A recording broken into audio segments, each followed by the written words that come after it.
and t. ওকে, তাহলে নিয়মটা হচ্ছে, রুলসটা হচ্ছে, আমরা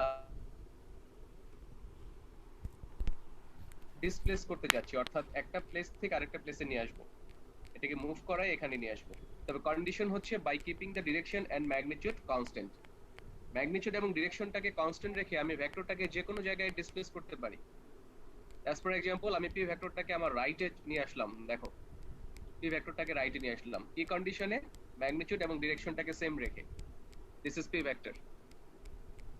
তারপর আমি যদি এই পি এবং কিউ ভেক্টরের রেজাল্টেন্ট বের করতে চাই, দেন আমাকে যে কাজটা করতে হবে সেটা হচ্ছে এই কিউ ভেক্টরের যে টেইল আছে সেটাকে পি ভেক্টরের হেইটে প্লেস করতে হবে, কানেক্ট করতে হবে। খেয়াল করে দেখো, এটা হচ্ছে পি ভেক্টরের হেইট, পি ভেক্টরের টেইল হচ্ছে এটা। তো এই রুলটা বলতেছে হচ্ছে এই এইচ এ কিউ ভেক্টরের টেইলকে কানেক্ট করব, কিউ ভেক্টরের টেইলকে পি ভেক্টরের এইচ এর সাথে কানেক্ট করে দিব। বাট এখানেও কন্ডিশন আছে, কন্ডিশনটা হচ্ছে পি ভেক্টরটা যেভাবে, কিউ ভেক্টরটা যেভাবে আছে ঠিক সেভাবেই তাকে এখানে নিয়ে আসতে হবে। কিউ ভেক্টরটা এখানে যেভাবে আছে ঠিক সেভাবেই তাকে আমরা এখানে নিয়ে আসবো। ওকে, নিয়ে আসলাম। দেখো, by keeping the magnitude and direction constant.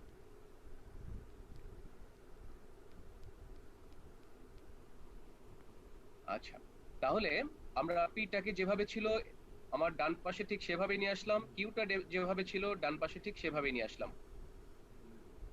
তাহলে পি এবং কিউ আমরা পেয়ে গেলাম। সো এই হচ্ছে পি ভেক্টর। পি ভেক্টরের যে তোমার টেইল আছে, পি ভেক্টরের টেইল এবং কিউ ভেক্টরের যে হেড আছে, এদের যে কানেক্টিং লাইন সেটা তোমার রেজাল্টেন্ট ডিনোট করবে। দেখো, এটা হচ্ছে resultant, this is resultant R. রেজাল্টেন্টকে আর দ্বারা ডিনোট করা হয়, resultant R. This is resultant vector. That means আমরা এখান থেকে দেখো এক্সাম্পল দেখেই বুঝতে পারতেছি, তুমি বলটাতে কিক করলা এই ডিরেকশনে, তোমার ফ্রেন্ড কিক করলো এই ডিরেকশনে, বলটা তো পি এর ডিরেকশনও যাবে না, কিউ এর ডিরেকশনও যাবে না, পি এবং কিউ এর মাঝামাঝি কোনো একটা পয়েন্ট দিয়ে যাবে, বাট এক্স্যাক্টলি মিড পয়েন্ট হবে কিনা সেটাও আমি জানি না। তো সেই কাজটা করার জন্য, এই ডিরেকশনটাকে বের করার জন্য এই প্রসেসটা, এই প্রসেসটার নাম হচ্ছে জেনারেল ল। এই প্রসেসটার নাম হচ্ছে general law.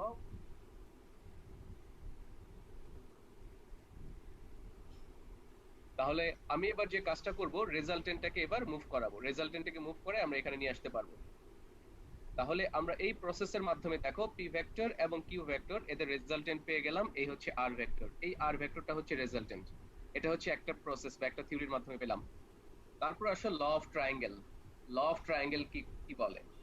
Law of triangle বলে, if these two vector p and q can be represented by the arm of a triangle in the same order। দেখো ব্যাপারটা দেখো, এই হচ্ছে একটা ট্রায়াঙ্গেল, আমি পি ভেক্টরটাকে এই আর্ম বরাবর রিপ্রেজেন্ট করব, কিউ ভেক্টরটাকে এই আর্ম বরাবর represent, this is A, this is B and this is C. Along A B আমি পি ভেক্টরটাকে রিপ্রেজেন্ট করব, অ্যালং বি সি আমি কিউ ভেক্টরটাকে রিপ্রেজেন্ট করব। So this is P vector, BC, this is Q vector. Then AC will be the resultant vector, that is R. এটাকে বলা হয় law of triangle. Ultimately same কথা না? দেখো তো, জেনারেল ল এবং ল অফ ট্রায়াঙ্গেল একই কথা, একই কথা বলতেছে তারা, ল অফ ট্রায়াঙ্গেল। জাস্ট আমি একটু হাইলাইট করতেছি পরেরটায় যাওয়ার জন্য। দেখো, এটা স্টেটমেন্ট আকারে আমরা বলবো, if two vectors can be represented by the two sides of a triangle in the, এই দুটো সাইডে আমি দুটো ভেক্টরকে রিপ্রেজেন্ট করলাম in direction and magnitude, direction এবং ম্যাগনিটিউডে আমরা এটাকে ডিনোট করলাম, এবং সেম অর্ডারে। অর্ডারটা বলতে কি বোঝাচ্ছে? অর্ডার বলতে বোঝাচ্ছে, দেখো এটা ক্লকওয়াইজ, এন্টি ক্লকওয়াইজ ডিরেকশনে আছে পি ভেক্টর এবং কিউ ভেক্টরটা, এটাকে বলা হচ্ছে অর্ডার। এই ডিরেকশনটা ক্লকওয়াইজ এর মতো, এন্টি ক্লকওয়াইজ অবস্থায় আছে, anticlockwise, anticlockwise. Okay, and resultant will be R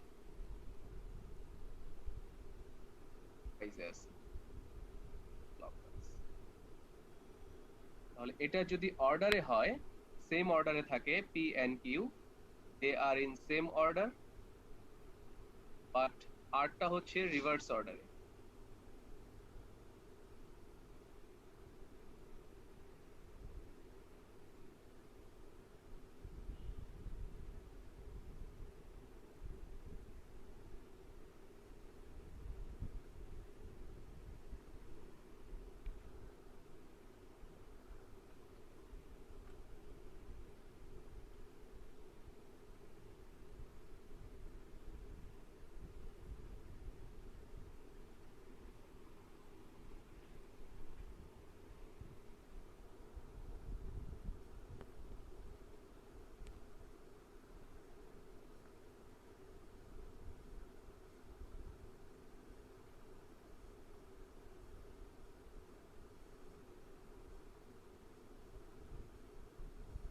net চলে গেছে।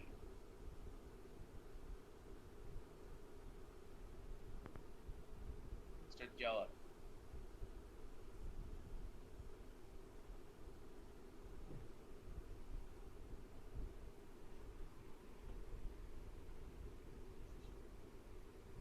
স্টুডেন্ট, এত স্টুডেন্টের প্রেসার কি আমার নেট নিতে পারবে কিনা?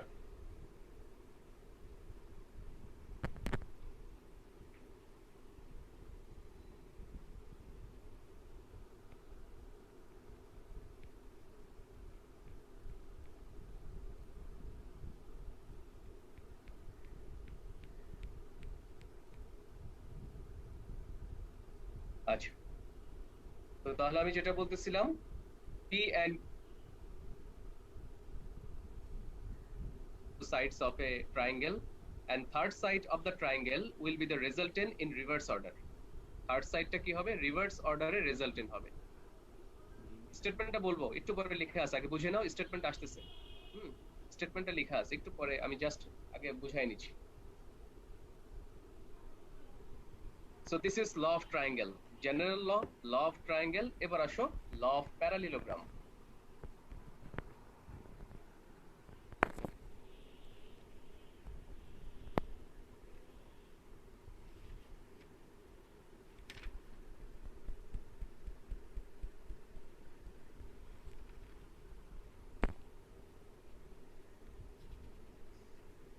এবার আমি একটা প্যারালিলোগ্রাম ড্র করলাম, দেখো একটা প্যারালিলোগ্রাম ড্র করলাম। এই ভেক্টরটাকে মুছে ফেলতে পারলে ভালো হতো।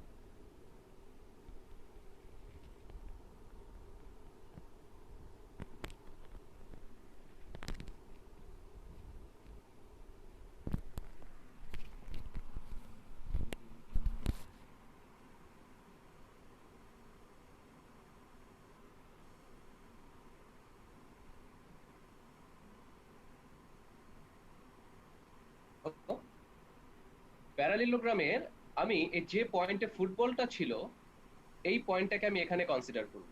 এই যেটা, এই পয়েন্টটা, অর্থাৎ এই পয়েন্টে ফুটবল আছে, এই পয়েন্টে দুটো ভেক্টর কাজ করতেছে, two vectors are acting at that point. এই যে পি ভেক্টর, এই হচ্ছে পি ভেক্টর। লেজার পয়েন্টের দিকে খেয়াল করো, ফুটবলটার উপর পি ভেক্টর কাজ করতেছে, এই যে এই পয়েন্টে পি ভেক্টর কাজ করতেছে।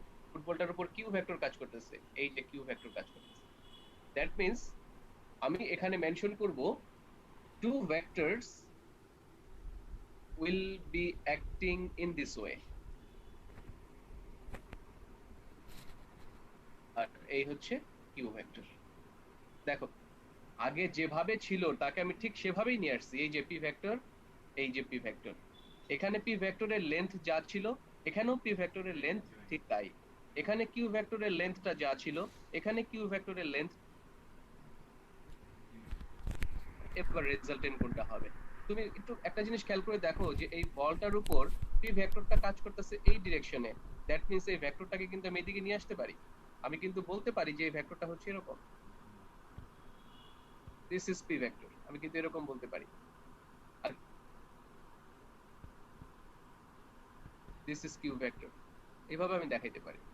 দ্যাট মিন্স এই ভেক্টরের ডিরেকশনটা কিন্তু এই দিকে, এই দিকে, এই যে এই ডিরেকশনে। আর কিউ এরটা উপরের দিকে, এই যে এই দিকে।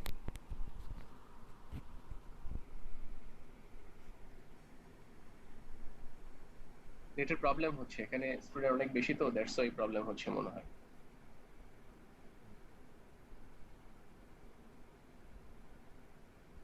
150 cross. So this is P vector, this is Q vector. এই পি ভেক্টরটাকে আমরা এখন রিপ্রেজেন্ট করব। P vector, if P vector and Q vector parallelogram, এই প্যারালিলোগ্রামের যদি দুটি অ্যাডজেসেন্ট সাইড বরাবর আমরা রিপ্রেজেন্ট করতে পারি, this is P vector, this is Q vector. এবার তুমি বলো তাহলে রেজাল্টেন্ট কোন দিকে হবে? রেজাল্টেন্ট পি এবং কিউ এর মাঝামাঝি কোনো একটা পয়েন্টে হবে, বাট ল অফ প্যারালিলোগ্রাম বলে resultant will be the diagonal that is drawn at that point of intersection. P এবং Q ভেক্টর যে পয়েন্টে টাচ করে আছে সেই পয়েন্ট দিয়ে যদি আমি একটা দেখো কেমন, this is resultant. Purple colour না, পিঙ্ক কালারের যে কয়টা ভেক্টর আছে সবগুলোই হচ্ছে রেজাল্টেন্ট। এই ভেক্টরটা হচ্ছে resultant R.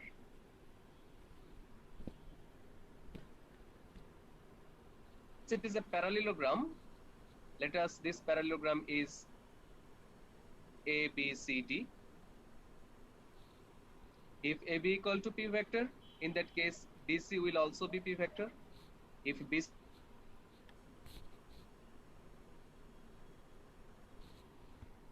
because this is a parallelogram. AD ভেক্টরের ডিরেকশন যেদিকে, BC ভেক্টরের ডিরেকশন ঠিক একই দিকে। AB ভেক্টরের ডিরেকশন যেদিকে, BC ভেক্টরের ডিরেকশন ঠিক একই দিকে।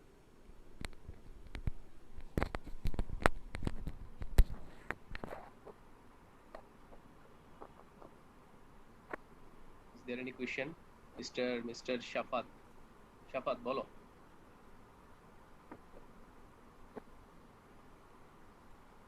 Sir, sorry, I had them notice, sorry. Okay.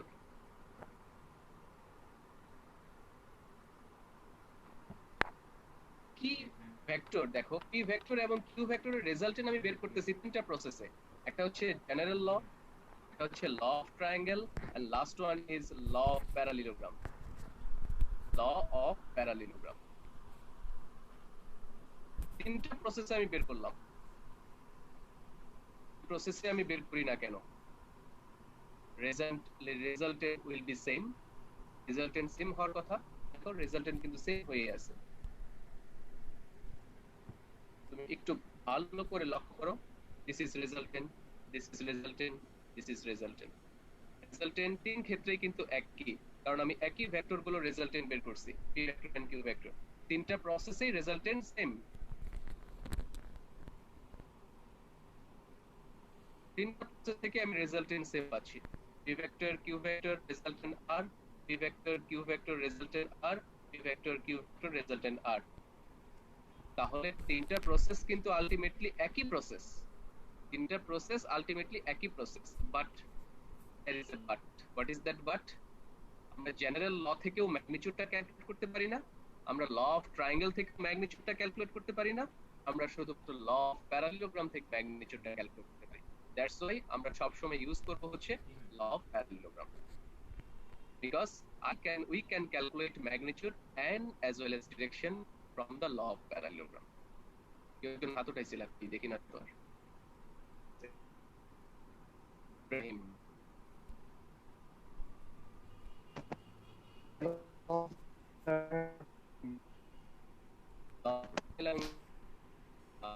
আমাদের চেহারা দেখে শুধুমাত্র কথায়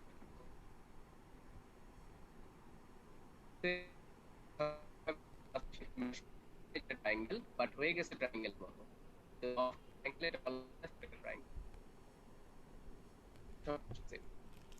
প্যারালিলোগ্রাম একবারে ল রাখে